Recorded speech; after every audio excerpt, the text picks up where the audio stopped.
engage, gimana caranya biar pada engage, dan segala macam.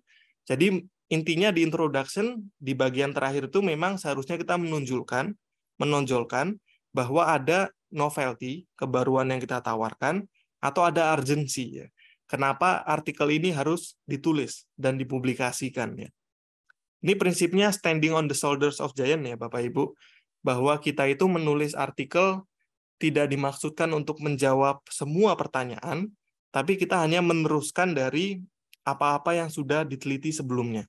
Makanya sebenarnya artikel ini meneruskan yang ditulis oleh Gadi et al. Tahun 2003 dan Zhu et al. Tahun 2009. Ya. Dia meneruskan penelitian yang sudah dilakukan oleh dua kelompok peneliti ini, karena belum tuntas di sana, dia teruskan di penelitian yang mereka lakukan. Nah, ini pertanyaan juga nih, kalau kita nulis penelitian, urgensinya apa Bapak Ibu? Biasanya kan kalau kita tanya agak sulit ya, kenapa ngangkat topik ini gitu? Karena gampang cari datanya ya, atau karena saya tertarik sama ini. Ya itu sebenarnya boleh-boleh saja alasannya. Tapi kan itu alasan yang tidak saintifik ya Bapak Ibu. Kita perlu alasan yang sifatnya semua orang itu bisa menerima. Kalau hanya kita menulis karena kita suka topiknya, ya orang lain bisa bilang, oke, kalau gitu saya nggak suka nih sama topiknya, saya tolak ya.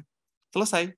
Ya. Tapi kalau kita bilang bahwa karena penelitian sebelumnya bicara topik ini harus dikaji lebih lanjut, ini referensinya.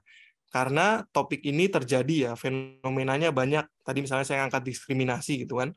Banyak diskriminasi yang ada di tempat kerja, efek diskriminasi itu buruk, maka saya mengangkat penelitian tentang diskriminasi berbasiskan agama.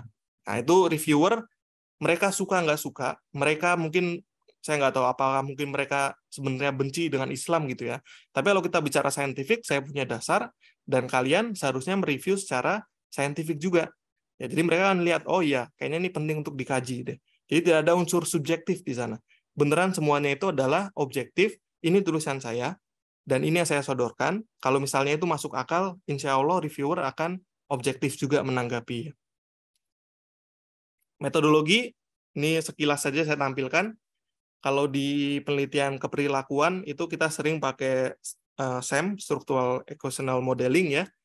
Kita sering menampilkan yang tidak penting ya, dan tidak menampilkan yang penting gitu.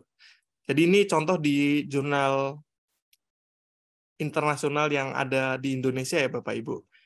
Di artikel internasional Scopus hampir tidak pernah saya temui, atau mungkin tidak pernah saya temui ya, hasil olah data itu menampilkan median, min, max gitu kan. Karena ini nggak penting memang. Ini oke lah, nice to know gitu ya. Kurtosis, skewness itu kalau kita baca jurnal-jurnal artikel ya Scopus, hampir tidak ada atau mungkin tidak ada yang menampilkan kayak beginian ya. Median, min, max, kurtosis, skewness gitu kan. Jadi contohnya misal kalau di SEM yang harus ada itu, yang perlu diketahui oleh reviewer adalah info demografis responden. Respondennya dari mana aja, laki-laki berapa, perempuan berapa, usianya berapa. Kemudian inilah, deskriptifnya itu cukup min, rata-rata, standar deviasi, intervariable correlation. Kemudian langsung kita masuk ke reliability sama validity analysis ya. AVE, composite reliability, kemudian goodness of fit, habis itu langsung uji hipotesis gitu. Jadi kalau misalnya metodologi, jangan tampilkan yang tidak penting, dan mohon tampilkan yang penting gitu ya. Karena nanti ketika kita udah bermain di level internasional, orang-orang tuh udah akan paham, harusnya ada ini ya. Walaupun tidak ada aturan baku ya Bapak Ibu. Tapi ketika melihat, lah ngapain median, min, and max-nya harus ditampilkan gitu kan. Justru ini bisa menjadi poin yang reviewer itu agak tergelitik ya. Misalnya si PL1 min-nya 1, max-nya 5 ya. Ini kan berarti ratingnya 5 ya Bapak Ibu. Kalaupun kita tahu yang jawab ada yang jawab 1, ada yang jawab 5, ini informasinya buat apa gitu loh. Kita nggak perlu tahu. Maksudnya bagi reviewer tuh ini nggak penting dan nggak usah kita tampilin gitu. Ya, saya paham juga sih mungkin kita kehabisan bahan untuk dibahas, kemudian word limitnya masih kurang gitu kan. Jadi kita tambah-tambahin di table. Tapi ini ya Bapak Ibu minta tolong kalau nanti menulis di artikel internasional, metodologinya perhatikan polanya, gaya selingkungnya. Yang penting itu apa, yang tidak penting itu apa. Caranya gimana? Baca jurnal.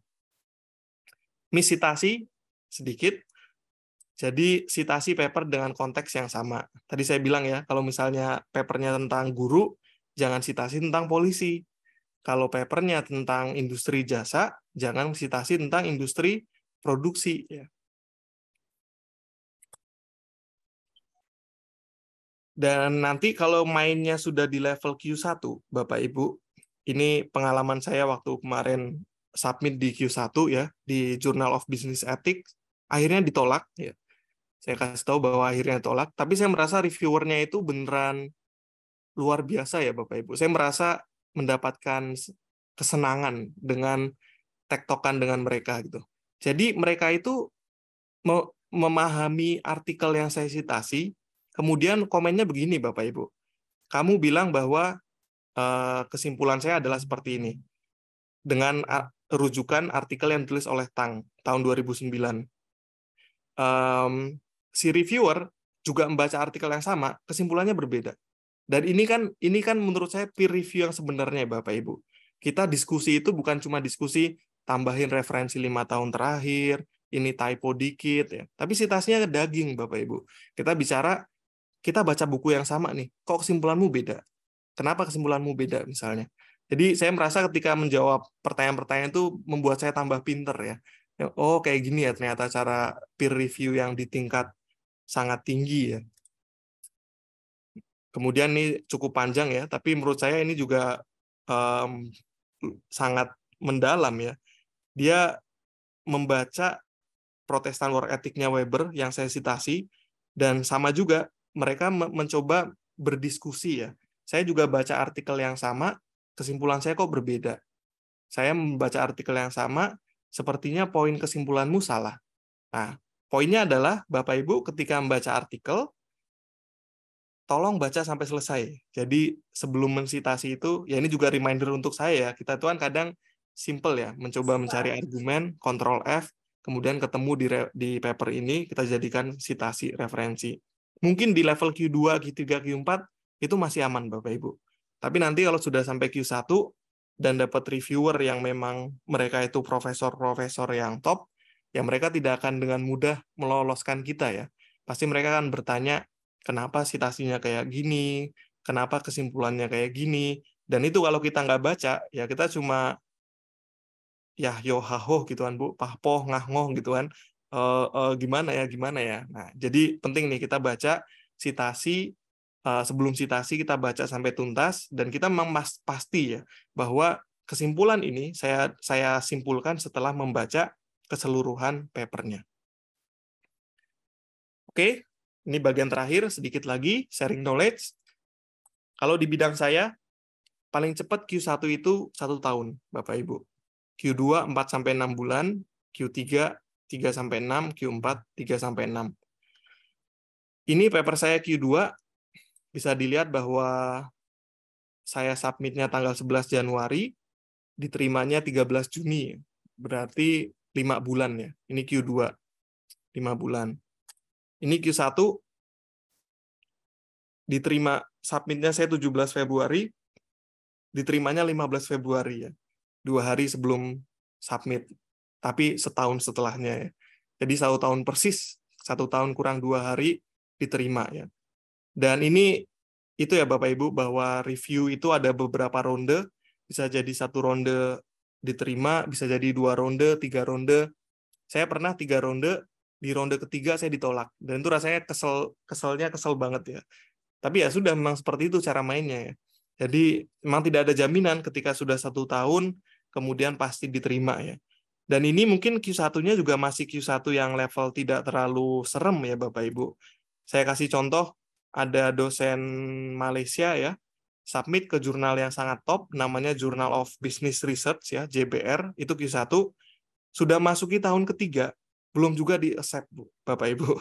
Ini wah, saya bayangin sebenarnya kalau kita bikin anak gitu ya, mungkin 3 tahun udah dapat 1 atau 2 gitu kan. Ini nulis artikel ilmiah 3 tahun belum tembus-tembus juga. Jadi makanya saya bilang ya, butuh resilience ya, butuh kedaya tahanan. Dan ini saya menjadi editor in chief Jurnal Sinta 2. Memang orang-orang Indonesia itu relatif buru-buru ya Bapak Ibu. Hampir tiap hari itu saya nerima email, Pak mohon maaf LOE-nya berapa lama kira-kira? reviewnya berapa lama, baru submit gitu kan. Udah tanya LOE-nya kapan. Jadi ya saya paham lah budaya akademik kita memang belum setinggi itu ya Bapak Ibu. Tapi saya rasa setidaknya teman-teman yang join di sinilah, mari sama-sama kita pahami bahwa prosesnya itu memang seperti ini ya. Semua itu volunteer. Editor in chief volunteer, kemudian reviewer volunteer. Syukur-syukur mereka mau bantu mereview paper kita gitu ya. Jadi jangan dipaksa dengan, ayo buruan, saya harus ditagih LOE, syarat lulus, syarat naik LK, naik GB gitu kan.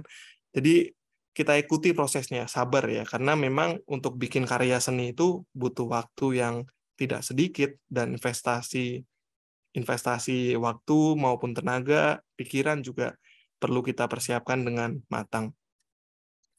Co-authorship ini saya skip saja ya. Ini sebenarnya intinya saya pengen bilang bahwa ayo kita jangan nebeng paper yuk, kalau kita nggak ada kontribusi, nggak usah nama kita muncul di sana.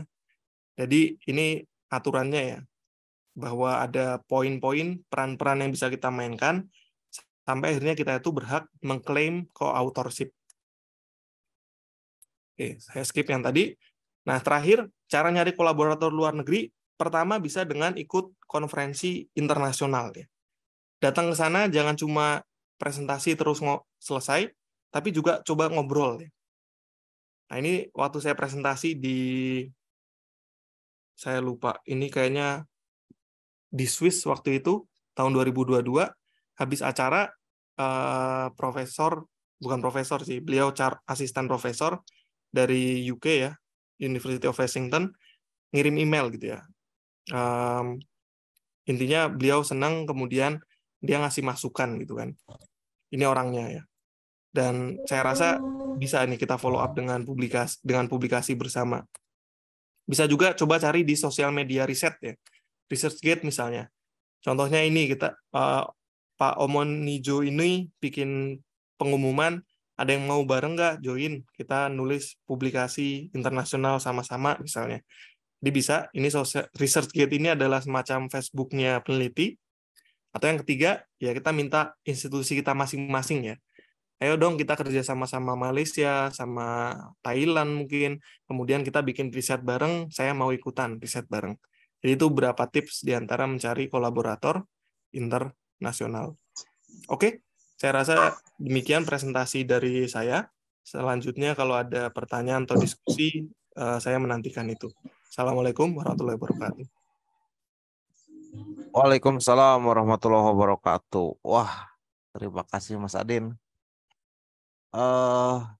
Sangat-sangat bagus ya materinya ya. Jadi kita punya pemahaman baru ya mengenai ternyata tidak mudah gitu ya kalau misalkan kita itu ingin menulis dan ingin siapapun baik itu dosen atau mahasiswa pasti menginginkan jurnalnya itu tembus ke internasional yang bereputasi. Tapi faktanya sharing atas Mas Adin tadi itu tidak mudah. Banyak sekali ya berkeliaran ya agen-agen yang menawarkan ini dengan sekian itu tadi saya pegang betul kata kunci dari Mas Adin. Dan juga saya mencatat beberapa mengenai miss-miss yang mungkin tadi Mas Adin sampaikan dan itu bisa menjadi masukan buat kita ya. Mengenai minim referensi atau banyak kalimat sumbang ataupun novelty. Jadi pada dasarnya saya di sini teman-teman sekalian punya pengetahuan baru ya mengenai hal ini, terutama ketika kita sering kali ditanya apa novelty dalam penelitian kita gitu kan ya. Ternyata novelty itu kita bisa meneruskan dari peneliti-peneliti terdahulu ya gitu. Jadi betul sekali apa yang disampaikan oleh Mas Adin bahwa membaca itu penting, terutama ketika di suggestion yang di paling bawah itu ya ada referensi ada penelitian yang akan lanjut. Itu seringkali oleh kita diabaikan gitu ya dalam literatur. Kita selalu baca abstrak, baca teori, lihat model, metodologi, tetapi jarang kita membaca penelitian lebih lanjut. Padahal itu kuncinya gitu ya ketika kita akan memulai suatu tulisan. Dan berawal dari rekomendasi para peneliti sebelumnya. Teman-teman yang saya hormati dan Bapak Ibu dosen yang saya hormati, mudah-mudahan materi ini ya bisa memberikan pengetahuan baru ya bagi kita. Oke, pada sesi selanjutnya saya akan buka 3 pertanyaan ya teman-teman, yang barangkali atau sharing apa saja sih